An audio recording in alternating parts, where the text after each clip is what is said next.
que je vais essayer de partager ce matin, c'est comment est-ce qu'on peut appliquer les neurosciences concrètement dans une entreprise. Parce que souvent, on entend parler de neurosciences, ça fait un peu peur. On pense cerveau, on se dit c'est quoi, c'est de la manipulation, etc.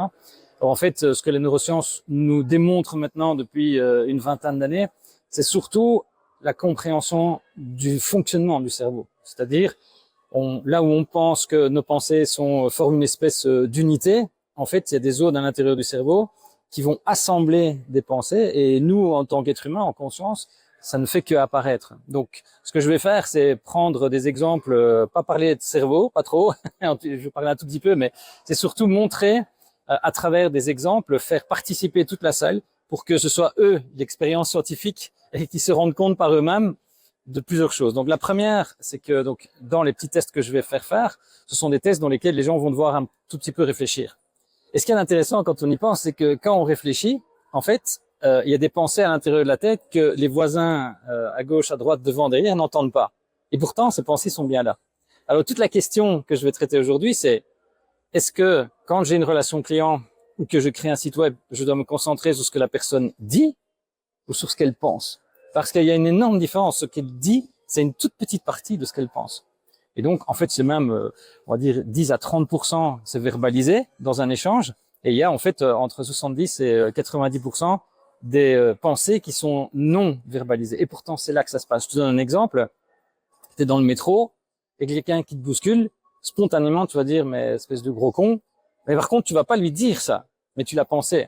Donc, dans une vente, quand un commercial parle et se fie uniquement à ce que l'autre dit, il peut se dire, OK, ça va, je peux continuer avec mes mots. Mais peut-être qu'à l'intérieur de la tête de la personne, il s'est dit, mais moi, j'ai rien demandé. Pourquoi est-ce qu'il essaye de me pousser un produit en plus? Il va pas spécialement le dire. Et à la fin, on va avoir, mais écoutez, je vais en parler à ma femme ou je verrai plus tard. Et donc, tout le sujet, c'est vraiment de travailler, en fait, et essayer de faire comprendre ça. C'est-à-dire que les micro-pensées sont des choses, en fait, qui sont essentielles dans une entreprise. Et qu'aujourd'hui, malheureusement, ce que les entreprises mesurent, c'est uniquement, la grosse majorité, c'est ce que les gens verbalisent, pas ce qu'ils font. Voilà, comme ça, c'est un petit résumé. Ce que je vais donner, c'est un exemple d'une grande entreprise française dans la banque et l'assurance, une des très très grosses, et qui rencontrait un problème de vente de produits de prévoyance. C'est un exemple très intéressant. Parce que ça fait des années qu'ils essayent de tacler ce problème. Donc pour te donner un petit peu de contexte, donc, les conseillers qui vendent des produits bancaires et des produits assurantiels donc, ont à peu près une cinquantaine de lignes à vendre par an. Différents produits, par exemple, je sais pas moi, un achat d'un appartement, une assurance vie, etc. Et on leur demande dans ces lignes-là de vendre des produits de prévoyance. Sauf qu'il y a plusieurs problèmes. Le premier, c'est que le client ne demande rien. Il ne sait même pas en fait que ces produits existent. Donc, quand le commercial va essayer d'en parler, la réaction qu'il va avoir de la personne va être très vite un non. Pourquoi? Parce que je viens par exemple pour un crédit immobilier, je passe 1 heure avec toi, je suis crevé au bout d'1 heure et là tu me dis « Ah mais vous savez on a des produits de prévoyance, etc. » Je dis, vous êtes gentil, je vais être gentil parce que je sais que c'est toi qui détiens la clé de mon crédit immobilier, mais la 3/4 du temps les gens disent écoutez ça ne m'intéresse pas. D'un autre côté, quand on regarde les conseillers, c'est très occasionnel qu'ils en parlent tout simplement parce qu'ils n'en parlent pas beaucoup et donc ils n'ont pas l'habitude, ils sont très mal à l'aise de parler de la mort, etc. Et donc on a d'un côté des conseillers qui sont très mal à l'aise à vendre les choses et de l'autre côté un client qui ne demande rien du tout.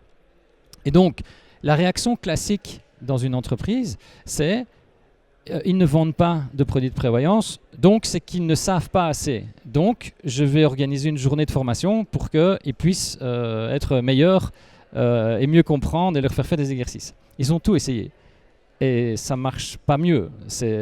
Donc qu'est-ce qu'on a fait? Eh bien, on a fait un profilage comportemental, c'est-à-dire analyser en détail tout ce que le conseiller a dans la tête en matière de vente de prévoyance. Les craintes qu'il a, les objectifs qu'il a, les motivations qui ne sont pas là, le fait qu'il n'y ait pas d'habitude, etc. Et on va en fait travailler avec lui pour l'amener à oser en parler. Donc c'est pas du coaching parce que c'est pas la position de la personne, c'est vraiment l'amener sur le fait qu'il peut en parler sans être mal à l'aise. Et une des techniques par exemple qu'on a développée, qui a été faite exprès pour ça, donc imagine tu viens pour une assurance vie, je te dis voilà, donc bonjour Frédéric, donc vous venez pour une assurance vie aujourd'hui, on va regarder ça.